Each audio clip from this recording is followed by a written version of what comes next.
Students, हमने पिछले video में एक बिंदु आवेश के कारण किसी बिंदु पर वैद्युत विभव ज्ञात किया था। उसके लिए एक आर्टिकल प्रूफ किया था।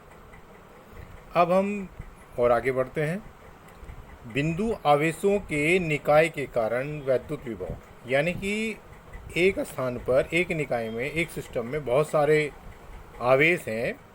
उन टोटल आवेशों के कारण, ठीक है, उन टोटल आवेशों के कारण विभव कितना होगा, परिणामी विभव, ये हमें ज्ञात करना है।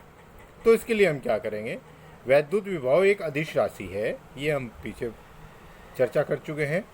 अतः आवेशों के निकाय के किसी बिंदु पर उत्पन्न परिणामी विभव, फिर नोट करें इसको, आवेशों के निकाय के, आवेशों का क्या है, निकाय के, उस निकाय के किसी बिंदु पर उत्पन्न परिणामी विभव उन आवेशों द्वारा उस बिंदु पर, किनके, जो ये पूरे सिस्टम में आवेश हैं, द्वारा उस बिंदु पर अलग अलग उत्पन्न विभवों के बीजगणितीय योग के बराबर होता है। यानी कि अगर एक निकाय है, जैसे हम ये ले लें, ये Q1, Q2, Q3, और इस बिंदु से इनकी दूरियां हैं R1, R2, R3, ऐसे, और डॉट डॉट Qn, और ये दूरी आ जाएगी Rn। तो इस पर विभव कितना हो जाएगा, जैसे V1 निकालना है तो 1/4πε0 Q1/R1। क्यों? क्योंकि V का फार्मूला है 1/4πε0 Q/R, ठीक है ना जी, ये इसका फार्मूला है। तो इसके अकॉर्डिंग ये फिर V2 करेंगे 1/4πε0 Q2/R2, ऐसे ही N भी करेंगे, Vn = Qn 1/4πε0 Q1/Rn। तो अब अकॉर्डिंग टू जो हमने कहा कि सारे जो परिणामी विभव होगा,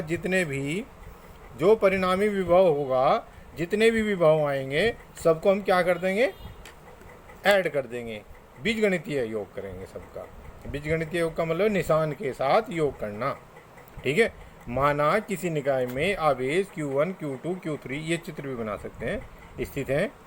वह आवेशों की किसी बिंदु से दूरियां क्रम से R1, R2, R3 है। तो बिंदु पर परिणामी विभव V = V1 + V2 + V3, अर्थात V = 1/4πε0 Q1/R1 + 1/4πε0 Q2/R2 + 1/4πε0 Q3/R3 and so on, जितने भी होंगे।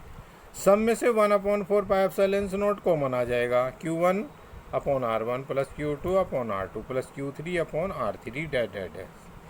तो एक बात ध्यान रखनी है, बीजगणितीय योग कहाँ है, तो जो Q का चिन्ह होगा, अगर कोई आवेश ऋणात्मक है तो माइनस रखेंगे, धनात्मक है तो प्लस रखेंगे, क्योंकि ये अदिश राशि है। इसमें जैसा क्वांटिटी की वैल्यू होती है उसी चिन्ह के साथ रखी जाती है, ठीक है। अब एक एग्जाम्पल कर लेते हैं भैया, ठीक है। एग्जाम्पल नंबर 1, 10⁻⁻6 कूलाम बिंदु आवेश से 3 मीटर की दूरी पर स्थित बिंदु P पर वैद्युत विभव का मान क्या होगा। 10⁻⁹ कूलाम को अनंत से बिंदु P तक ले जाने में बाह्य बल द्वारा वैद्युत क्षेत्र के विरुद्ध किया गया कार्य क्या होगा। तो पहले हम पहला पार्ट करते हैं। कितना दे रखा, 10⁻⁻6 कूलाम बिंदु आवेश से, यानी Q की वैल्यू कितनी दे रखी, 10⁻⁻6। तो Q की वैल्यू होगी 10⁻⁻6 कूलाम। दूरी कितनी होगी, R = 3 मीटर, P की, ये RP दूरी हो गई, यानी कि ये Q, ये है आपका Q, और ये है P, और ये दूरी R, ठीक है। तो अब Q के कारण P पर वैद्युत विभव फॉर्मूला क्या पड़ रखा, V = 1/4πε0 Q/R। 1/4πε0 की वैल्यू कितनी होती है, 9 × 10⁹। Q की वैल्यू कितनी दे रखी, 10⁻⁻6, ठीक है। R की वैल्यू कितनी दे रखी, 3 मीटर। तो हम इससे डिवाइड करेंगे, डिवाइड करने के बाद आ जाएगा 3000 वोल्ट, क्लियर। अब बाह्य बल द्वारा करत कार्य, अब देखिए ये तो हमारे पास आ गया V। अब ये क्या कह रहा है सेकंड में, कि Q डैश 10⁻⁻9 कूलाम को अनंत से बिंदु P तक लाने में बाह्य बल द्वारा वैद्युत क्षेत्र के विरुद्ध किया गया कार्य। ठीक है, ये पूछ रहा, तो कार्य कितना हो जाएगा? बाह्य बल द्वारा कृत कार्य QV, और अगर वैद्युत बल के द्वारा करते तो -QV। तो बाह्य बल के द्वारा प्लस QV, तो Q की वैल्यू 10⁻⁻9 और V की वैल्यू 3000, तो ये आ जाएगी 3 × 10⁻⁻6 जूल। ये कार्य आ गया ना जूल में, इसलिए इसको रखेंगे 6 जूल। अब आ जाते हैं एग्जाम्पल नंबर 2 पर। एक और ले लेते हैं ना एग्जाम्पल, अच्छा हो जाएगा, अच्छी प्रैक्टिस हो जाएगी। +40 माइक्रो कूलाम के, ये नोट करें बात को, +40 माइक्रो कूलाम के दो आवेश परस्पर 0.4 मीटर की दूरी पर हैं। इनके मध्य बिंदु पर विभव की गणना करो। माध्यम का परावैद्युतांक 2 है। देखिए ये ले लिया जी हमने। यहाँ पर +40 माइक्रो कूलाम है, यहाँ पर +40 माइक्रो कूलाम है। इनके बीच की दूरी 0.4 मीटर यानी कि 40 सेंटीमीटर है। तो मध्य बिंदु कहाँ हो जाएगा? 0.2 मीटर पर, 0.2 मीटर।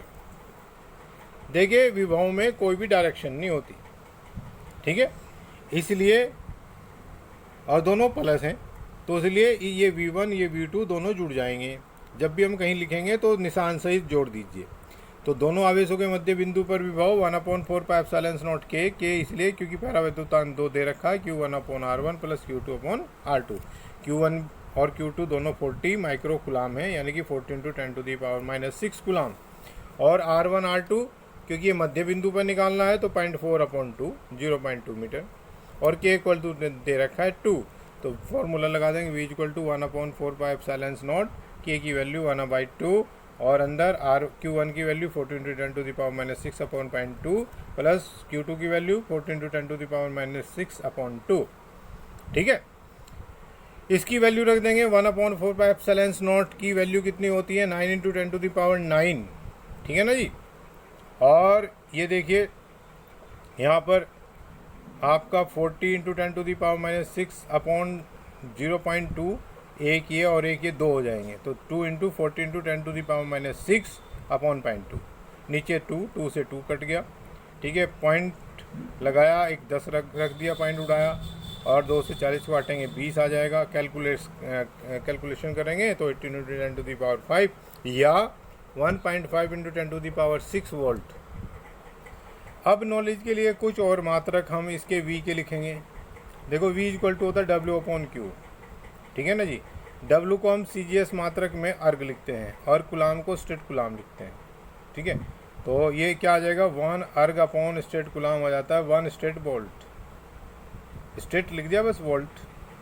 1 वोल्ट होता है जो 1 जूल/1 कूलाम। 1 जूल में 10⁻7 अर्ग होते हैं, और 1 कूलाम में 3 × 10⁻9 स्टेट कूलाम होते हैं।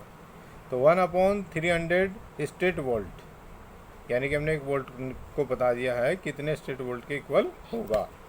ठीक है जी। 1 वोल्ट आ जाता है 10⁸ एफ वोल्ट। एफ वोल्ट के विषय में हम पीछे बता चुके हैं आपको। State volt = 3 × 10⁻10 F volt.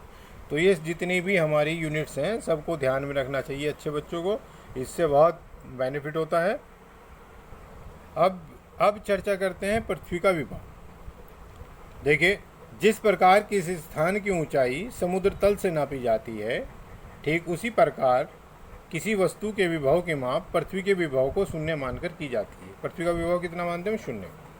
चूँकि पृथ्वी बहुत बड़ी है, इसलिए यदि पृथ्वी से कुछ आवेश लेने अथवा देने से पृथ्वी के विभव पर इसलिए पृथ्वी से कुछ आवेश लेने, यदि काट दीजिए, लेने से और कुछ आवेश देने से पृथ्वी के विभव को कोई वैल्यू पर कोई प्रभाव नहीं पड़ता। समुद्र से अगर हम 2 बूंद पानी की निकाल लें तो कोई प्रभाव नहीं पड़ता, बाल्टी निकाल लें तो नहीं प्रभाव पड़ता, क्योंकि अनंत है वो। इसी प्रकार सूर्य को हम बहुत बड़ा मानते हैं, अनंत के करीब मानते हैं ना, ऐसे बोल देते हैं बहुत बड़ी चीज़, अनंत भारी है। ठीक है, तो अगर उसमें से हम थोड़ा सा आवेश ले लें अथवा दे दें तो उसके विभव पे कोई फर्क नहीं पड़ता। ठीक है। नंबर 2 बात जो है, यदि किसी वस्तु पर विभव पृथ्वी के विभव से अधिक है तो वस्तु के विभव को धनात्मक विभव व कम होने पर ऋणात्मक विभव होगा। इसको एक बार फिर पढ़ते हैं। यदि किसी वस्तु का विभव पृथ्वी के विभव से अधिक है तो वस्तु का विभव को तो धनात्मक विभव मानेंगे। पृथ्वी के विभव से किसका अधिक है? वस्तु का। तो वस्तु के विभव को कैसा मानेंगे? धनात्मक। परंतु यदि पृथ्वी के विभव से कम है तो फिर मानेंगे वस्तु के विभव को ऋणात्मक। अब थर्ड पॉइंट आता है, यदि किसी धनावेशी चालक को धात्विक तार द्वारा पृथ्वी से संपर्कित कर दिया जाए, यानी कि जोड़ दिया जाए, तो पृथ्वी से